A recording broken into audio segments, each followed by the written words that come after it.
Here's a problem I've cooked up, and I've got it set up a little different from the model I just worked through. And so let me read through it. At the time an epidemic is identified, 10 people have a disease.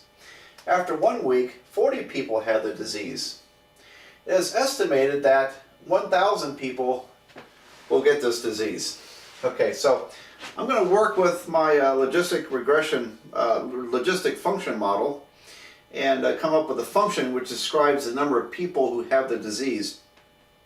After we get that function, then we'll ask a couple of questions like how many people have the disease after 3 weeks? How long before 950 people have the disease? We can ask those kinds of questions. So, but first of all, let's do it this way. Now, I've taken a little bit different approach here. The rate of change in which people are getting this disease, and again, we're assuming that once you have it, you are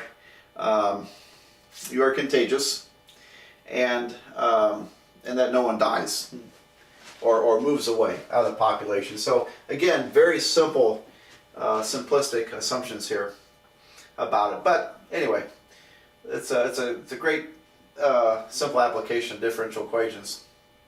All right, so the rate of change is proportional to, in this case, instead of proportion in the population, I'm going to use number of people in the population. So the number of people in the population who have the disease and the number who do not have the disease. Now, how many don't have the disease?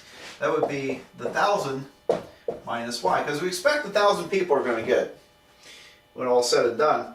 And so here, y at t represents the number of people with disease.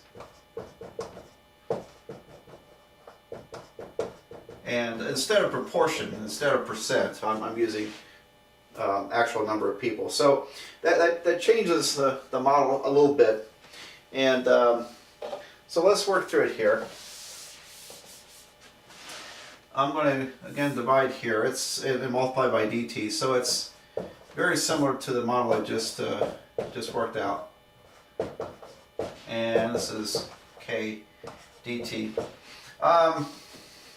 So we integrate, and this partial fraction, I think it's, I'm going to take a chance here. I think it's 1 over 1,000. I could be wrong. I may have to redo this.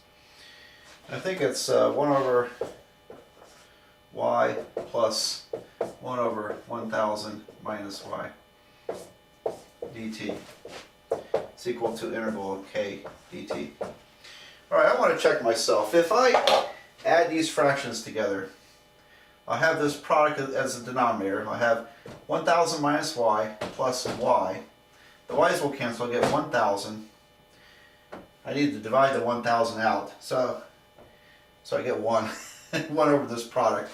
So that works out. If you went through the partial fraction expansion, you'll get 1 over 1,000 times this expansion. So anyway, that's kind of my little shortcut, but I want to verify that works. All right, so let me erase this and we'll finish out this integration. So we integrate this, and these are logarithms. I'll get natural log of y, and then there'll be a minus because of the minus sign, minus natural log 1,000 minus y, times this constant equals, integrate this, we get kt plus c. We don't have to worry, it's customary in calculus to put absolute values around these. In this case, y is always positive. It's the number of people. 1,000 minus y is going to be positive always also. So I don't have to worry about absolute values there if I don't want to. Normally we get rid of the logarithms anyway and they just disappear. So I'm going to simplify this, multiply by 1,000 and combine this together into one logarithm.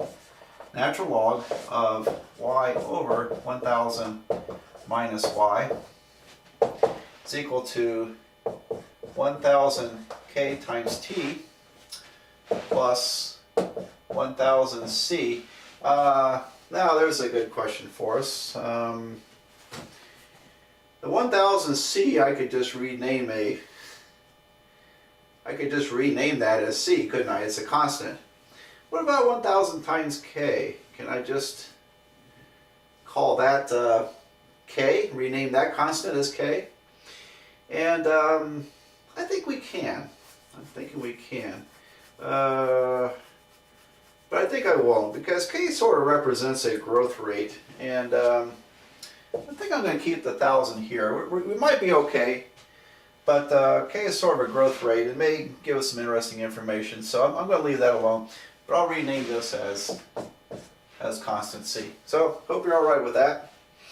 At this point, I want to eliminate the logarithm. So make both sides an exponent of e. We get y over 1,000 minus y is equal to, we've been through this routine before, it'll be e to this number times e to the c. E to the c is just going to be constant c. So c times e to the 1,000 kt.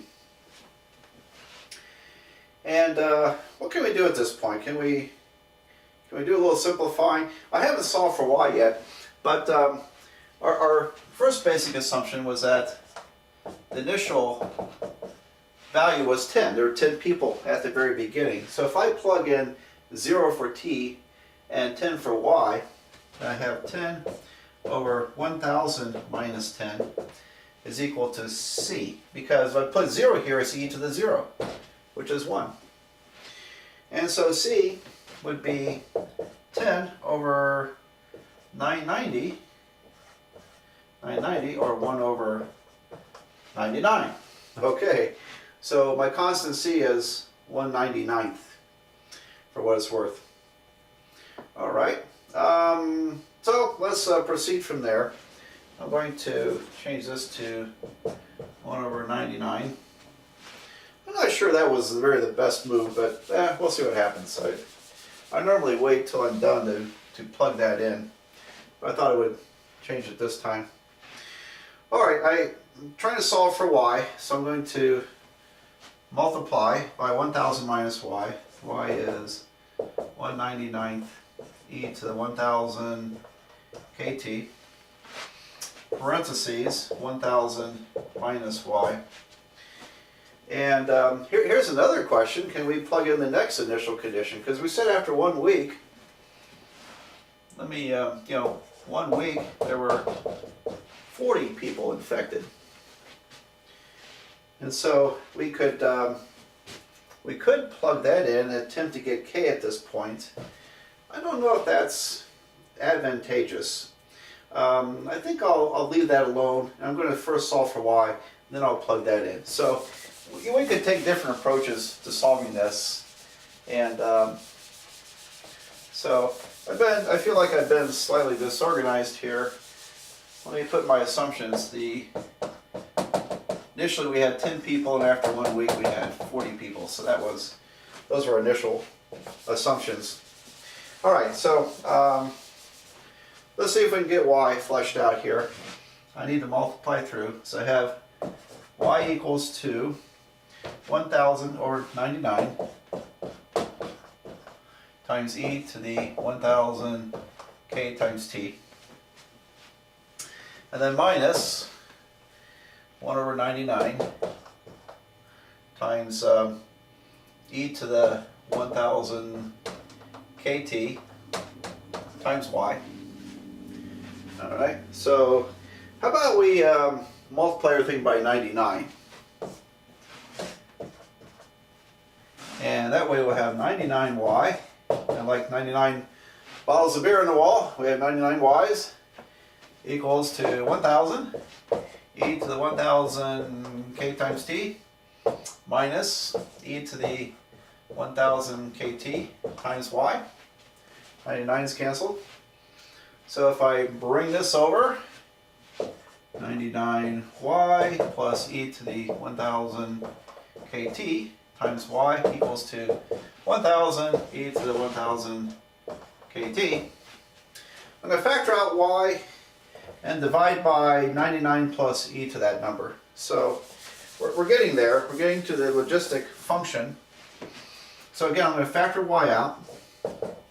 That leaves 99 plus e to the 1,000 kt. I'm going to divide by that 99 plus e. And so I have 1,000 e to the 1,000 kt over 1 plus e to the, nope, that's 99 plus e to the 1000 kt. All right, does that look right? Oh, I think it is. And finally, just because I think it's nice, let's multiply top and bottom by e to the negative 1000 kt. And so that gives us this, I'm going to write it up here, our function, logistic function that we were solving for, y at t, number of people with disease at time t, would be 1000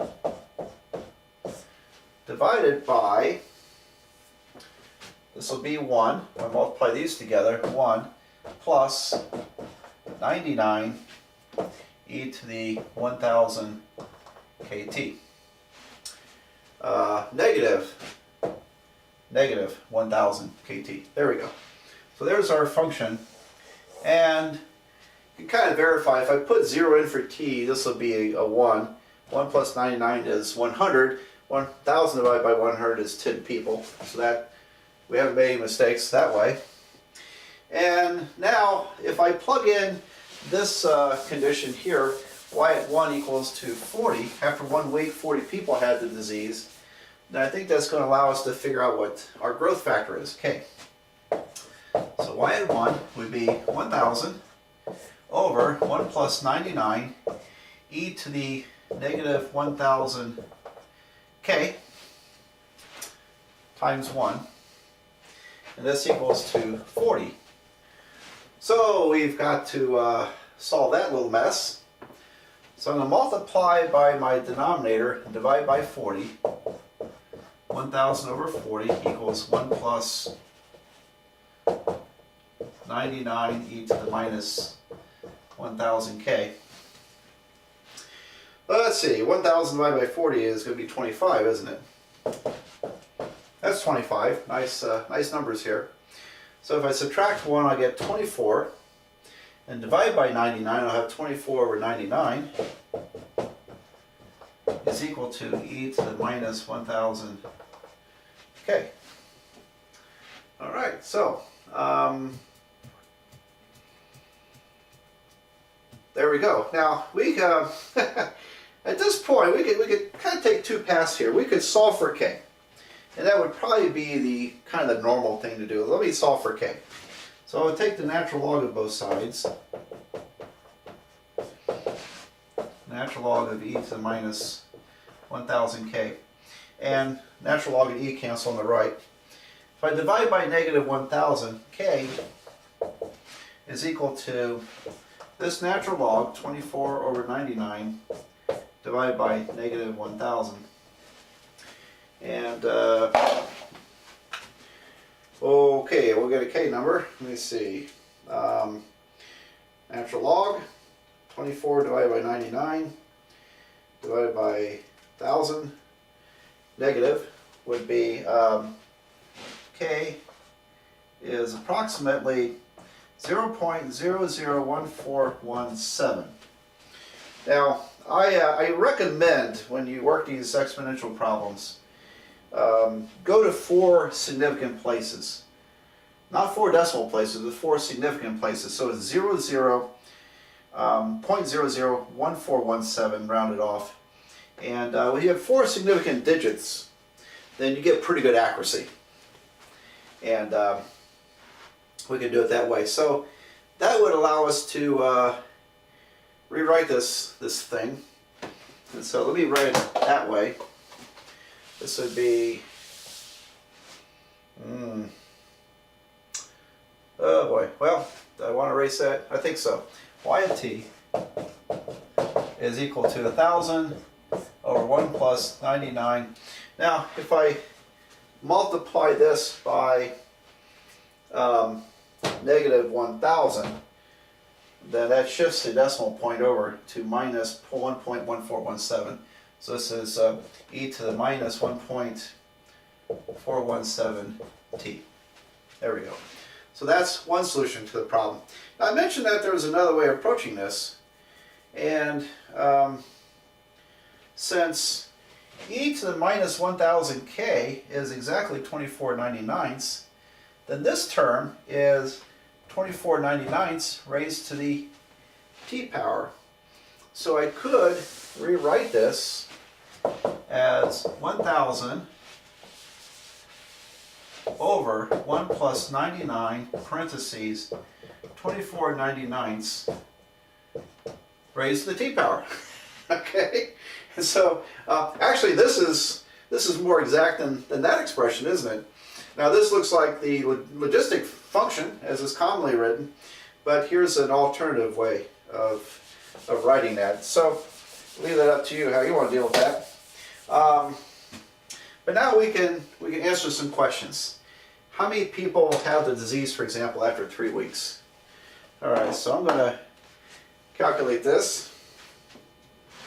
After 3 weeks, y at 3 is going to be about, let me see.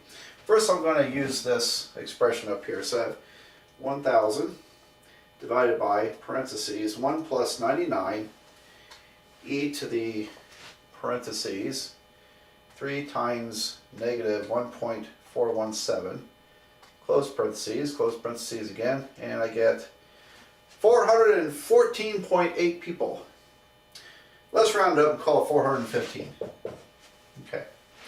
Now just for fun, I want to plug 3 into here and see if I get the same result. So we'll kind of trust but verify. 1000 divided by parentheses 1 plus 99 times parentheses 24 divided by 99 close parentheses raised to the third power close parentheses again, and I get 414.8 people. Actually 414.9. So I was off by the second decimal place here, but still came out to 415.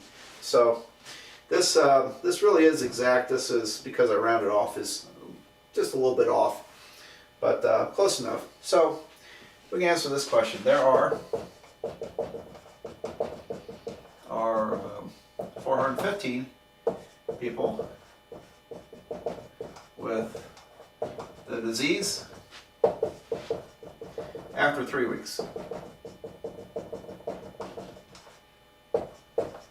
Okay, I probably didn't word that as well as I should. How about we call it, we anticipate, or we estimate there will be 415 people with the disease after 3 weeks.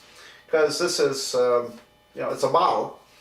It's an approximation of reality. We've got to keep that in mind. This, as wonderful as this stuff is, humans are humans, and there's still some variability out there. And so we won't expect to get exactly 415 people, but that's our estimate based on what we know.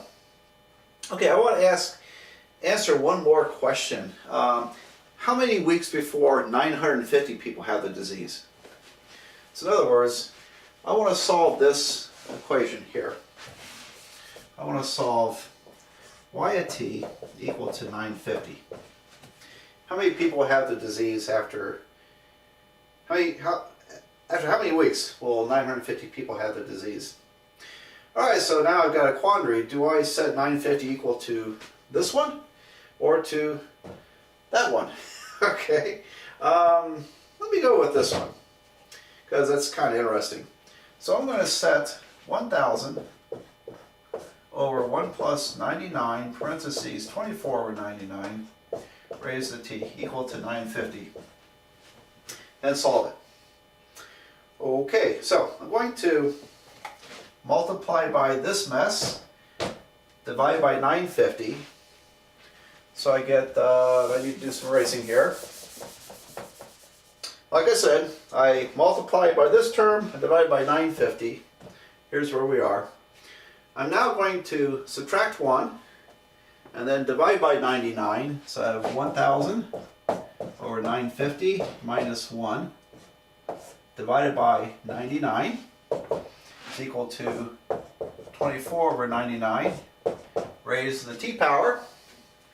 And let's see, if I take 1000 over 950 and subtract 1, I'm really subtracting 950 over 950, aren't I? So when I do that, I get 50 over 950, don't I? So let me make a little room here. So I got 50 over 950 divided by 99 is equal to this mess over here, 24 over 99 to the t power. And how about we fix this? This is times 1 over 99, so 99 times 950 is 94050. So I have 50 over 94050, and let's divide 50 into this. That's 1 over 1881 is equal to, parentheses, 24 over 99 to the t power. Alright, so hope you followed that. I took this complex fraction, made a simple one, but also did some reducing. So I'm down to this point, and I want to solve for t. And I'm inclined to take the logarithm of both sides. So, because that's how you get an exponent out of the exponents. If I want to get t away from being an exponent, I have to take the logarithm. And I can take the base 10 logarithm or the natural log. We tend to use natural log all the time. So I have natural log 1 over 1881 equals to natural log of 24/99 times t times. Let me write that a little more clearly here. Well, first of all, it's natural log of 24 over 99 raised to t power. And then what I meant to say is that, you know, when the rule of logarithms says that this exponent come down in front, so that's equal to t times the natural log of 24/99. All right, and it's kind of funny. You can change this to negative natural log of 1881. You could change that to negative natural log of 99 over 24. That would be purely optional, but in essence, the negatives would cancel, so this would be natural log of 1881 is equal to t times natural log of 99 over 24. Okay, so you know, if I invert this number, it changes the log to negative. If I invert this number, it changes the log to negative. The negatives cancel. And so solve for t, I divide by this natural log. T would be natural log 1881 divided by the natural log of 99 over 24. At this point, I think we just need to plug it in the calculator. So natural log 1881 divided by natural log parentheses 99 divided by 24 is 5.32. 5.32. So let me see, if I subtract the 5 and multiply it by 7, that'd be about 2 1/4 days. Alright, so about 5 weeks and 2 days. So let me write out that result, and then we'll kind of pronounce these done. Alright, so after 5.32 weeks, about 950 will have the disease. And, you know, just looking at the numbers here, that seems like a pretty reasonable result. After 3 weeks, 415 people had it, and then give them another 2.3 weeks, and we'll be up to 950. All right, so that's the idea. And for logistics functions, and like I said, this was a very simple model that I created without a lot of other assumptions on it. But anyway, logistic functions are pretty rich, and they have lots of applications across many disciplines. So, but I think I'll leave it at this.